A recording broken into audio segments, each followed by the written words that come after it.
Welcome to திஸ்யாஸ் kitchen. திஸ்யாஸ் kitchen என்ன பார்க்க போகிறோன்னா ரொம்ப ஒரு ஹெல்த்தியான ரெசிபி தான் பார்க்க போகிறோம். இது வீட்டில் இருக்கிறவங்க எல்லாருக்குமே கண்டிப்பாக ஒரு யூஸ்ஃபுல்லாக இருக்கும்.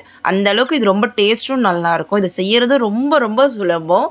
இதை செய்யறதுக்கு அதிக காசு கூட தேவையில்லை. நான் சேர்க்குற பொருள் எல்லாமே ஒரு 30 ரூபாயிலேருந்து பாக்கெட் 30 ரூபாயிலேருந்து 40 ரூபாக்குள்ளே தான் இருக்கும். ஆனால் இதோட பெனிஃபிட் ரொம்ப அதிகம். இந்த பூஸ்ட்டு, ஹார்லிக்ஸ் எல்லாம் பாலில் பிள்ளைங்களுக்கு கலந்து கொடுப்பேன் இல்லைங்களா, அதுக்கு பதிலாக இந்த மாதிரி ரெடி பண்ணி கொடுத்தீங்கன்னா பாதாம் மில்க் மாதிரியே இருக்கும். ஆனால் டேஸ்ட்டு அட்டகாசமாக இருக்கும். நம்மளும் குழந்தைங்களுக்கு ஹெல்த்தியானது கொடுத்த மாதிரி இருக்கும்.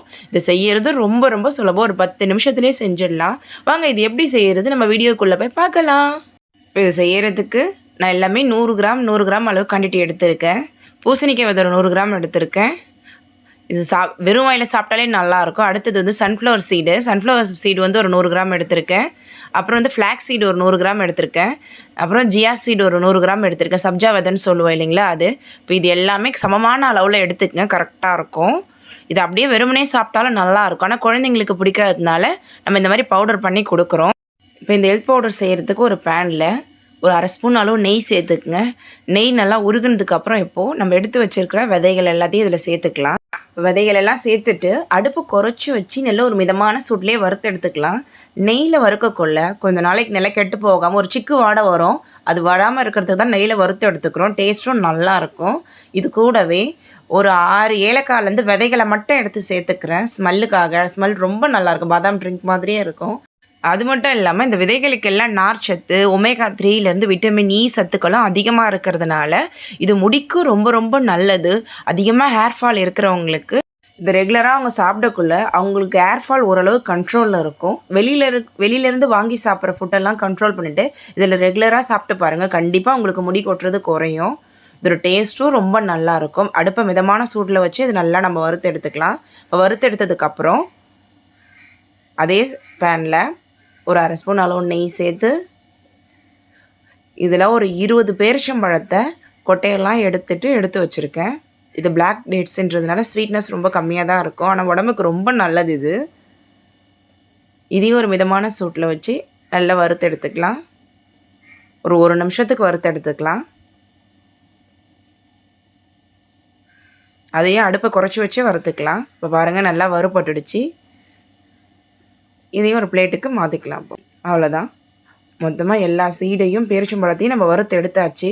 பாருங்கள், இது நல்லா ஆறிடுச்சு. இப்போ ஒரு மிக்ஸி ஜாருக்கு மாற்றி அரைச்சி எடுத்துக்கலாம். உங்களுக்கு நல்லா அரைச்சி பாலில் போட்டு குடிக்க பிடிக்காதுனாக்கா அப்படியே இது ஏர்டைட் கண்டெய்னரில் போட்டு நல்லா ஸ்டோர் பண்ணி வச்சுட்டு காலையில் ஒரு 11 மணிக்கும் அதே ஈவினிங் டைமில் ஒரு 4 மணிக்கும் ஒரு ஸ்நாக்ஸ் மாதிரி எடுத்துக்கங்க. உடம்புக்கு ரொம்ப நல்லது. இப்போ பாருங்கள், நம்ம நல்லா பொடியாக நல்லா அரைச்சி எடுத்தாச்சு. 2 தடவை தான் பிரித்து அரைக்க போகிறோம். இப்போ மொதல் தடவை நல்லா அரைச்சி அடித்தாச்சு.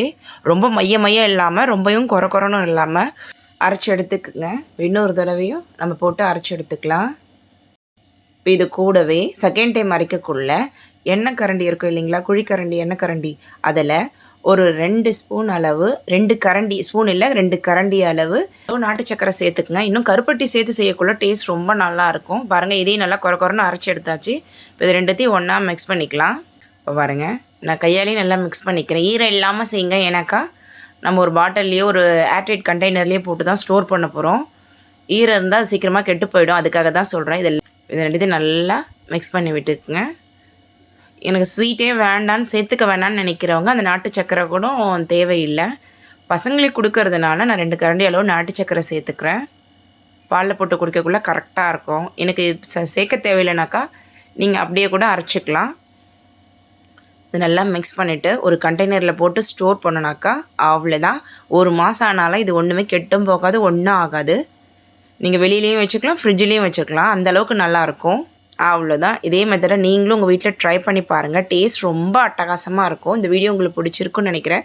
இந்த வீடியோ உங்களுக்கு பிடிச்சிருந்துச்சுன்னு எங்கள் சேனலில் லைக் பண்ணுங்கள், கமெண்ட் பண்ணுங்கள், சப்ஸ்கிரைப் பண்ணுங்கள். பக்கத்தில் இருக்க பெல் பட்டனை மறக்காமல் கிளிக் பண்ணுங்கள். தேங்க்யூ.